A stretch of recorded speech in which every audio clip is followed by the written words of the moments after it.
Hindi lahat ng relasyon nasisira dahil sa third party. Yung iba nasira dahil lumamig ang isa sa kanila. Walang sigawan, walang drama, walang huling away. Bago tayo magsimula, comment ka kung taga saan ka para naman mabati kita sa susunod kong video. Isang araw napansin mo na lang, hindi na siya excited sa boses mo. Hindi na siya nagtatanong kung kumain ka na. Hindi na siya nagkukuwento ng maliliit na bagay. At ang mas masakit, nandyan pa kayo sa isa't isa. Pero parang may distansyang hindi mo maabot. Hindi dahil wala ng pagmamahal, kundi dahil nakalimutan niyo kung paano ito panatilihing buhay. Mas masakit ang malamig na pagmamahal kaysa sa tuluyang pagkawala.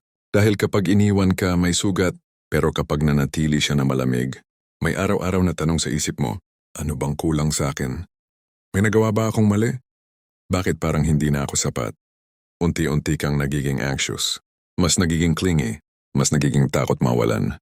At sa takot mong lumayo siya, lalo mo siyang hinihigpitan hanggang lalo siyang huminga palayo sa'yo. Ito ang trahedya ng maraming relasyon. Masyadong nagmamahal, pero mali ang paraan. Ang ugat ng paglamig ng pagmamahal ay hindi kakulangan ng effort. Kadalasan, sobrang pagpapakita, sobrang paghabol, sobrang paghingi ng assurance. Kapag ginawa mong sentro ng mundo mo ang isang tao, unti-unti mong tinatanggal ang misteryo mo, ang dignidad mo, ang sariling direksyon mo, at kahit hindi niya sadya, nawawala ang init dahil ang pag-ibig tulad ng apoy, kailangang may hangin para manatiling buhay.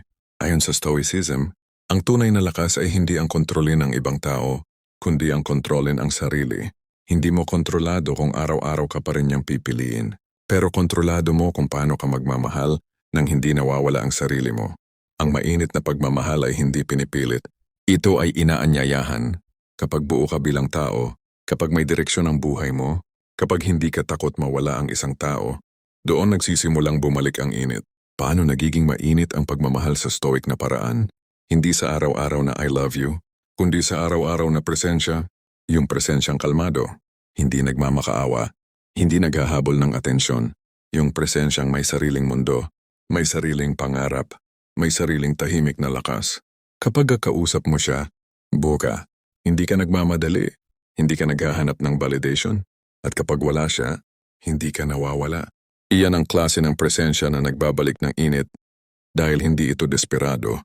At sa'yo ay matatag. Pero mag-ingat ka dahil may ego na nagsasabing, kapag mas mahal mo, mas magiging loyal siya. Hindi yan totoo.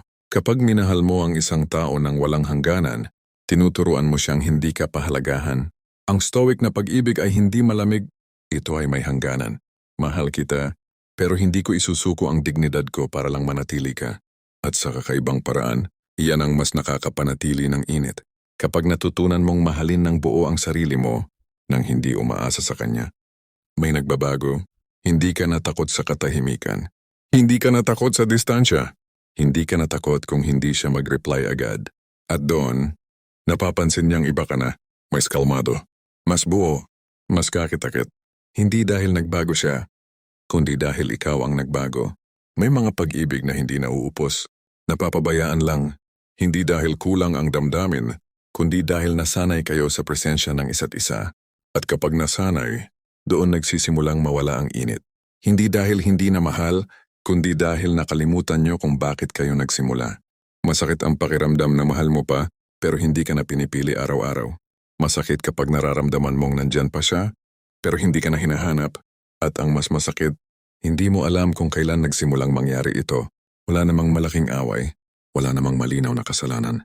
Pero ramdam mo, may nawala at araw-araw mong sinusubukang ibalik sa mas maraming effort, sa mas maraming sakripisyo, sa mas maraming pag-unawa, hanggang sa mapagod ka na lang at magtanong sa sarili, hanggang kailan ako maghihintay na bumalik ang init?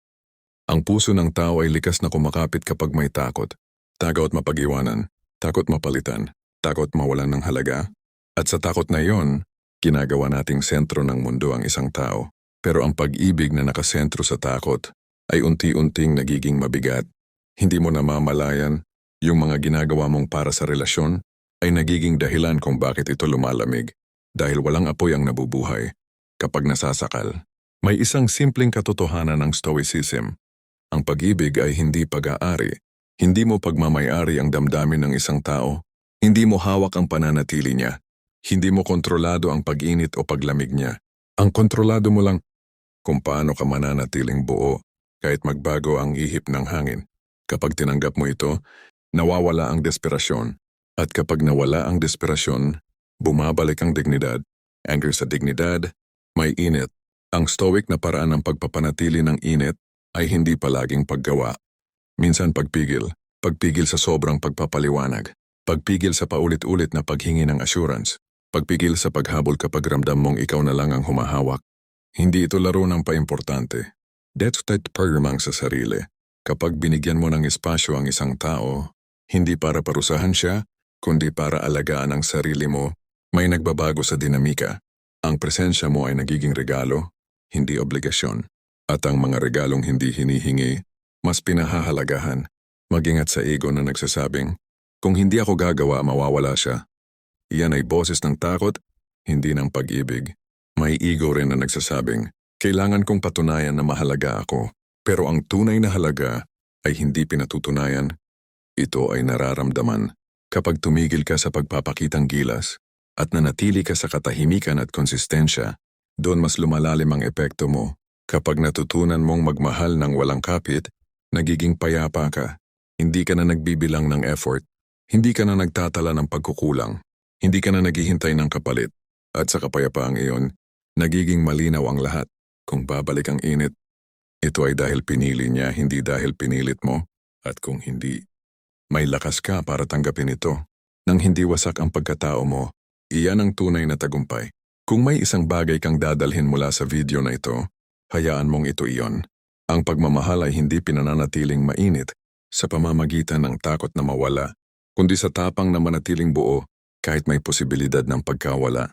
Kung may linya dito ang tumama sa iyo, isulat mo sa komento. Hindi para makipagtalo, hindi para magpaliwanag, kundi bilang tahimik na pangako sa sarili mo na sa susunod na magmahal ka, gagawin mo ito nang may dangal, may katahimikan at may lakas.